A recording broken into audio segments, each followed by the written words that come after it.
It's Tuesday, it's 8 p.m., and this is The Issue here on your TV. I'm Mark Carr, and my co-host tonight is Angelo Bentivegna, Ward 6 councillor for the city of Burlington.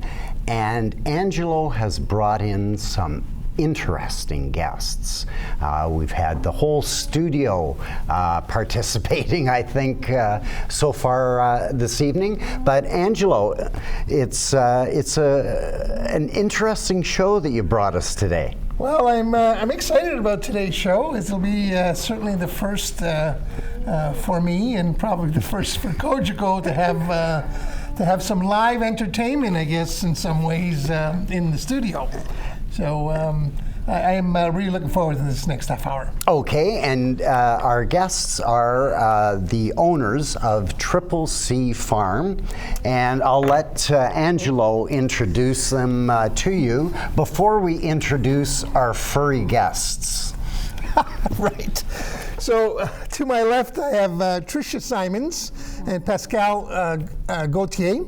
Patricia has been in the past a president of Autism Ontario Hamilton chapter for a number of years. She studied kinesiology in university and later found out her passion was to stay in the autism field. Pascal is a 13-year veteran as a combat engineer, posted in Germany in the early 1990s, just after they took the wall down. He had tours in the Middle East and in Bosnia, so we have some really interesting guests from that standpoint. And then Tricia has an interesting story as to why she was motivated. We'll get into that a little bit more. She has 3 boys, Jeffrey, Michael, and Richard. And all 3 boys have various levels in the autism spectrum. And we're going to get into all of that with varying abilities. So we'll take it away from here. Okay, and Trish, now you have brought some very special guests for us. Brought some of our special ones. Who have been the focus of, and we can hear them in the background. So that's Nikki, and maybe you can tell us a little bit about Nikki. Sure. So Nikki is our oldest alpaca. We rescued her in 2015. The farm she was at was closing down, and they were sending all their animals out. So we rescued Nikki with a couple other alpacas. So she's kind of our herd protector, our matriarch, I guess, of the paddock. She's very pretty. And you've got some interesting about six-month-old goats in there as well. Yes, we have some 6 and 7 months, I think they are now. We have Doodle, Rachel, and Monica with us from our mini paddock group. And you brought some brand new babies as well. And we brought our recent additions. We have Ellen and Portia, who are our new babies. Maybe we can bring 1 over or 2 over. And we'll let both Kristens bring over the babies. Good girls. Oh. There we go. So these guys were born on the 19th of October. And our theme this year is famous couples. So it's Ellen and Portia were the firstborns this year. Okay. I'm very curious. Now, I guess the important thing to tie this to the autism of your boys. How do they match up, the autism of your boys and the farm animals that you have? So I bought the farm in 2013.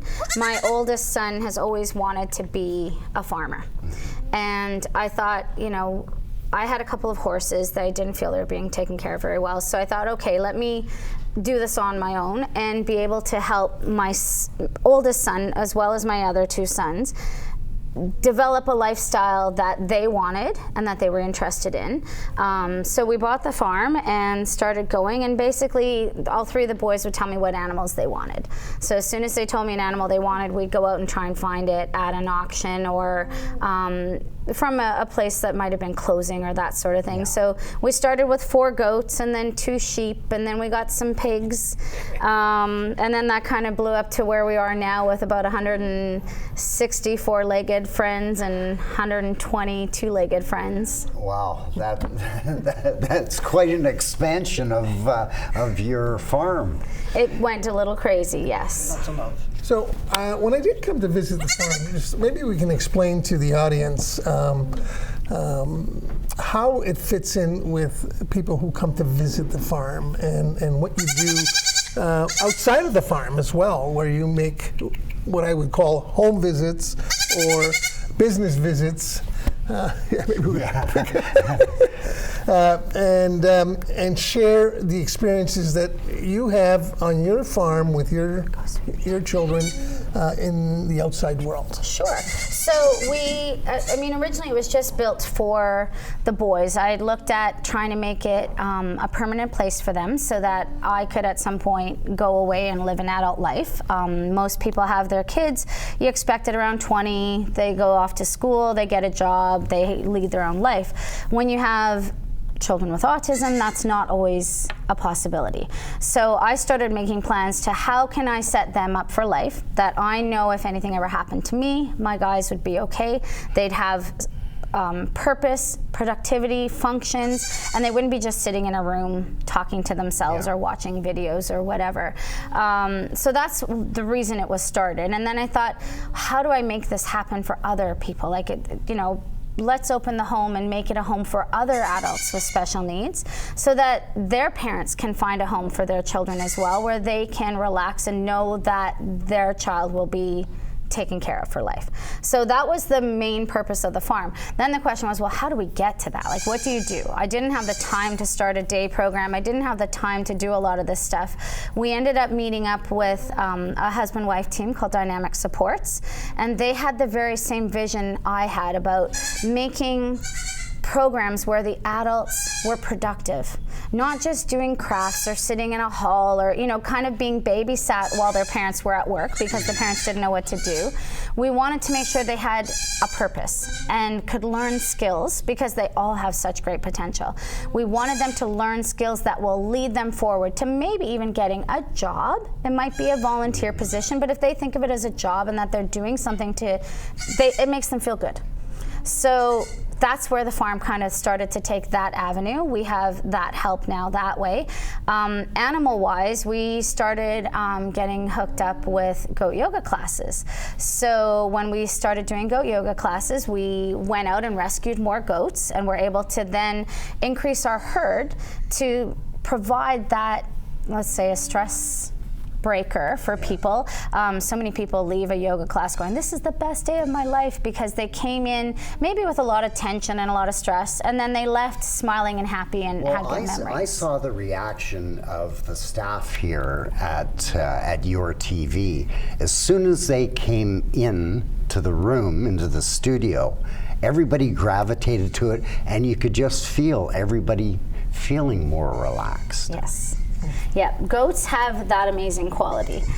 So that's where we kind of, I don't want to say capitalize, but we use that to help people. Now that we had more goats, we started getting calls from retirement homes. Can you bring baby goats in to see the residents? Because they've had therapy dogs and that sort of thing, but no one really did goats. That started with one home in St. Catharines.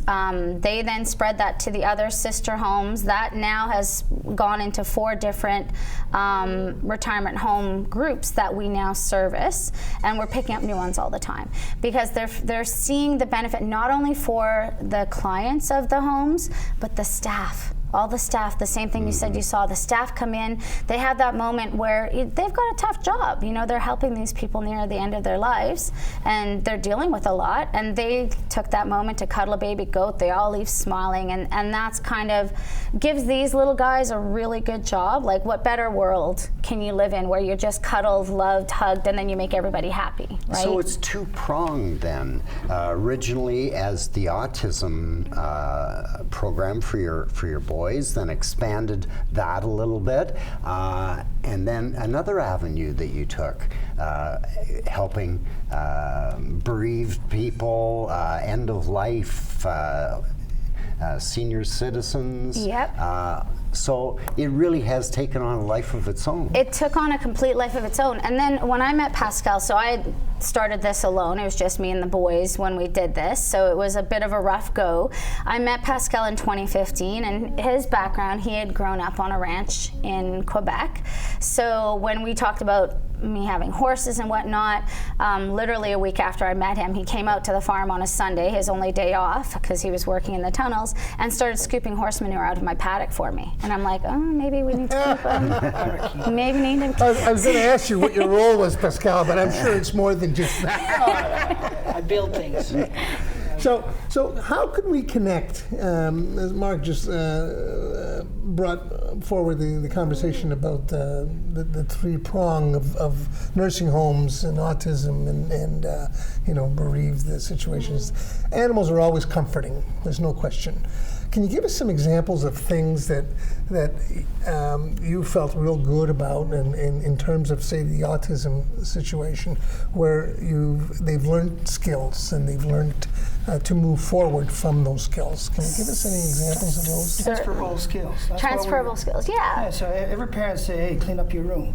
So when you come on the farm, with ability or no ability, that's the first thing we do is we help the animals to clean their room. So that's how we transferable skill for people with disability or ability. I like to say ability. Yeah. We only put disability because we say so. Everybody has an ability. So Right. And just got to find it. And we break the skills down. So with the help of dynamic supports, we break those skills, each job down into little pieces, and you teach them piece by piece. And as they get successful through it, they want to do more, and they feel really good about themselves. So the boys, initially when we started, I was basically doing everything, because it was me and the boys against the world. Pascal came in, he's like, those boys can do it. So we start teaching them the skills. Now, I have one of my twin boys, I say boys, they're 22 and 23 now. They're adults. He functions at the level of a 3-year-old language and communication-wise, but he drives our gators. He works like a man. He works like he's strong, like bull. He's very strong. Stronger than me. But he now notices things. So when he walks out of the house, if he sees an empty hay bag, he goes right to the fence line, grabs that hay bag, takes it to the hay barn, fills it up, and then puts it back out. So that's just him noticing things that in another world, all he was tied up in was his videos and that sort of thing. So now he's actually looking at what's in my environment and what can I do to help the environment. So you got to make choices. And so it's really helped them that way. And a lot of the young men and women who come in, we take some through volunteers, some come in through dynamic supports because they need a little extra support with them, and we give them all those jobs. So we teach them how to sweep the barn out, how to get the cobwebs out, how to scoop up the poop, how to shovel the we make piles every day of all the dirt. They shovel it up. So now they can use a broom in a house. They can use a snow shovel to clear the driveway and the walkways for their parents. And depending on the season, they have those different types of jobs. Get engaged with different people. Yeah, very different much environment. An engagement. That's the challenge for people with autism. It's the environment. So if you challenge them with different environment, so when they become, hey, you ask a demand, say, hey, can you help me? Oh, sure, because they've been through that environment. So that's the nice thing about the farm. So how would someone get a hold of you to go through some of the program? What would they have to go through to get in touch with you, for example, or say, hey, here's my situation. Can they come and volunteer at your place? Yes. How do they do that? A little bit of all of that. So we have a website, www.cccfarm.ca, which gives a list of all the different services that we're providing. there's a contact us button there. You can email us, cccfarm13@yahoo.com. Phone us. We're pretty accessible. Drop by the farm. Yeah, just drop by the farm. Where are you located? We're at 500 Carluke Road West in Ancaster, so between Shaver and Fiddler's Green, right along that little road there, and you can't miss us. We've got paddocks full of horses that we've rescued, and there's a big white dome that we do a lot of our stuff in. One thing that comes up, because it is a rescue farm, the cost of just feeding the animals alone, let alone everything else involved, must be astronomical. It's a lot, especially as we've increased our herd and increased our rescues. The goat yoga was helping us with some of those finances, but it wasn't quite making us break even. We've used up pretty much all of our savings and gone into a little bit of debt, but the purpose is there, and it eventually will find its way.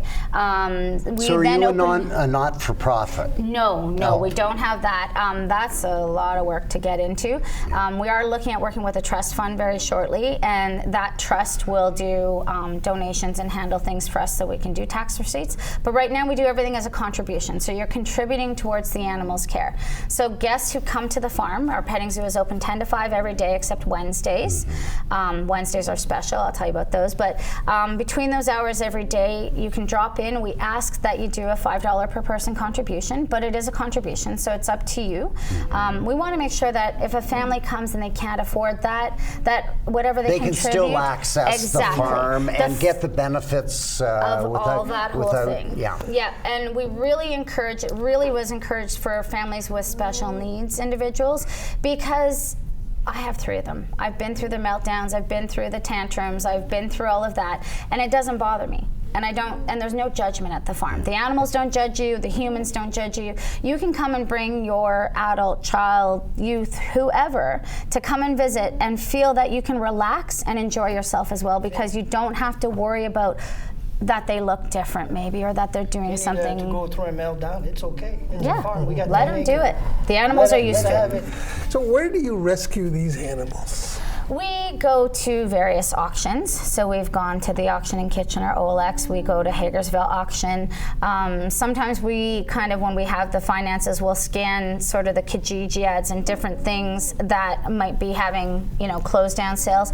And a lot nowadays is people reaching out to us. So they'll reach out and they'll say, there's a farm next door, these goats are starving, we don't know what to do, what can we do?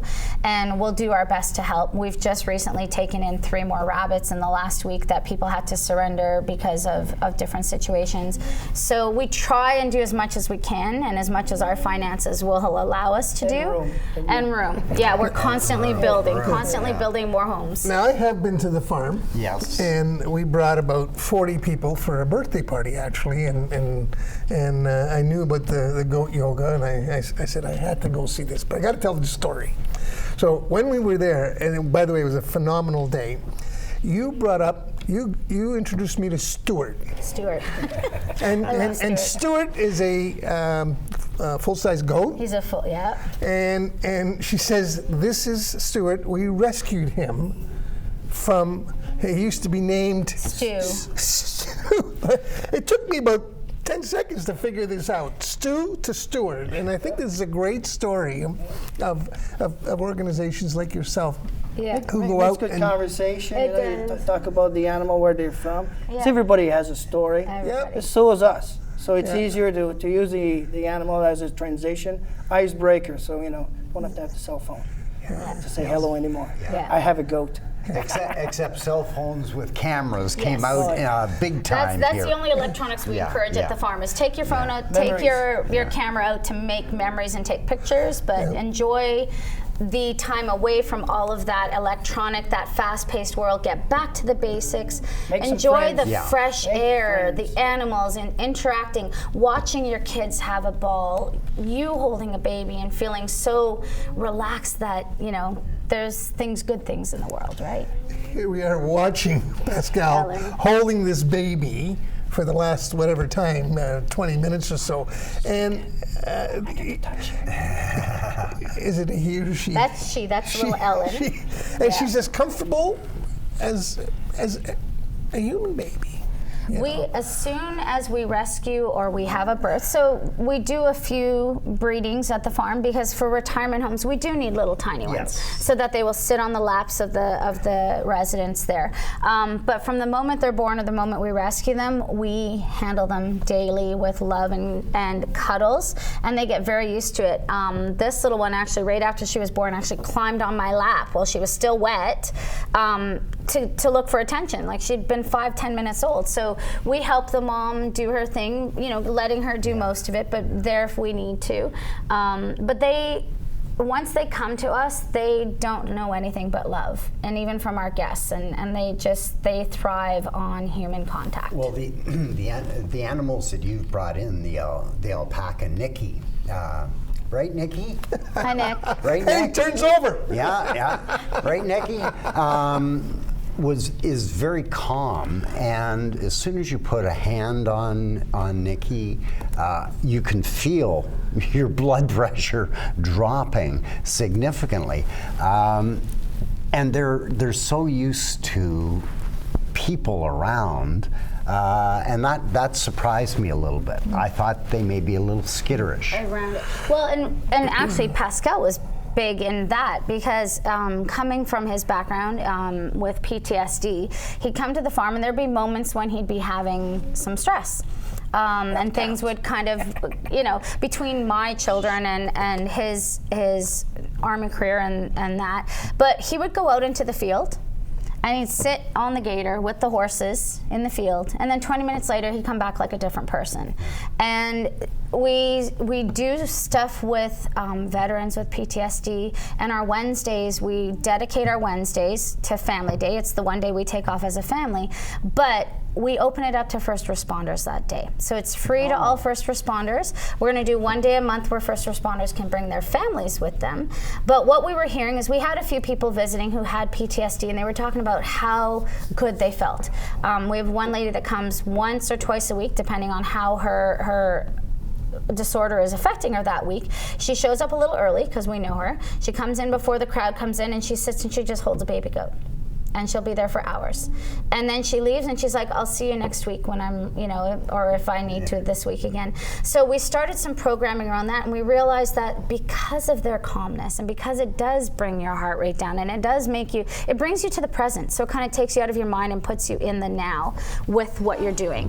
And some of the firefighters, we've got a couple of firefighters who volunteer with us, and they were like, this is amazing, like, can we bring our crews, can we do this? So we've started meeting with the different peer support groups through the different organizations to try and bring those in. We've had one crew that came in after a catastrophic accident on Highway 6. They came and they did their debrief at the farm because it was better for them to sit amongst the goats and talk about what they just were dealing with and did their debrief, and then they were able to move on. Rather than an office environment or typically a sterile environment where it's kind of like, everyone's like, what did you do and how did you feel? It's more of the animals don't ask you those questions, right? They just want to cuddle you regardless. And if they feel some stress, they will come over and sit with you. They very much go to those people that are nervous or a little bit scared, and they all surround them, and it's like you're not helping them. But eventually the people relax because they realize they're not going to get hurt and there's no reason to fear them. So you have a slew of different animals on there. One of them that I remember seeing, I've seen two of them, I think, was it Asian cows? Yeah, the zebras. And I've never seen one before, and everything looks so pretty and miniaturized, I guess. Talk to us about the different animals that you have and how they play a role amongst the goats. Sure. So we used to have people just driving by would drop in, and a lot of times it was someone with their elderly charge that they were taking for an outing, and we saw how much they wanted. They're like, you should open up to the public. So we're like, yeah, let's do that, right? And then it was a matter of providing a bit of diversity. Because we offer safe, inclusive environment for everybody, we're going to be a safe, inclusive environment for all sorts of animals. So we wanted to try and get different kinds to show people, because you don't get to see all the different kinds of animals that are out there, or the different breeds of goats and the different. Touch. But now you get to see and touch them. So we looked around for animals that had a calmer demeanor, that weren't large, that could run people over, because if you get hurt in the petting zoo, it's not a fun environment anymore. So we went out and searched out those sort of things. So when we went to the auction, we've rescued 4 different types of goats, so that you can see the different breeds of goats, how big they are, the differences in them. The zebus, we were looking at a couple of different mini breeds of cows, because we've seen bigger cows get really large, and it might not be the safest thing for little toddlers, and we want to make it safe. Different types of sheep. We've currently got 4 different breeds of sheep in the farm. And then we've got our mini horses and our donkeys and pigs. So we've got a Vietnamese potbelly pig, we've got a mini Chickens? pig. Yeah, and we actually just got a plea from someone today to rescue a larger meat pig that has been raised as a pet. So we're going to be waiting for Alice to come in a few days. Kristen, it's Triple C Farm. Go on the internet. You can book your time in with Triple C Farm, and we're out of time for today. Believe it or not. My goodness. So I enjoy the aspect of the autism, but what the farm has grown into is much larger than just autism. It's PTSD, it's all of those things to calm people down. And Angelo, I appreciate you bringing Trish and Pascal in I today. think it's great. I certainly appreciated when I did visit, and it's a feel-good farm. I guess that's really what it comes down to. And you can actually, it's not an area where you're away from the animal. You're right in where all the animals are, and it's just a great feeling to be there. And it's open to the public every day except Wednesdays. Yeah. From 10 to 5 right now. 10 Our to hours 5. will reduce as it gets darker gets earlier. darker, But yeah. And is there a phone number they can call you at, or 289-237-9526. say that again, slower? 289-237-9526. Great. Okay, so please get in to see Triple C Farm. Great experience, and I've really enjoyed having Nikki and all of the animals here today. It's been a great experience. So thank you. So I can imagine how people visiting your farm feel. Make sure that you count all the animals as you're taking, because you might be missing one or two. I see the handlers are hanging on to those animals pretty good. And I'm not sure where Kristen is. Kristen, thank you very much for taking care of the animals for us. And I'm sure they'll have, or Kojiko and your TV will all be down afterwards to say goodbye to the animals. So thank you very much for joining us today. And for our audience, join us next week here on The Issue. I'm Mark Carr.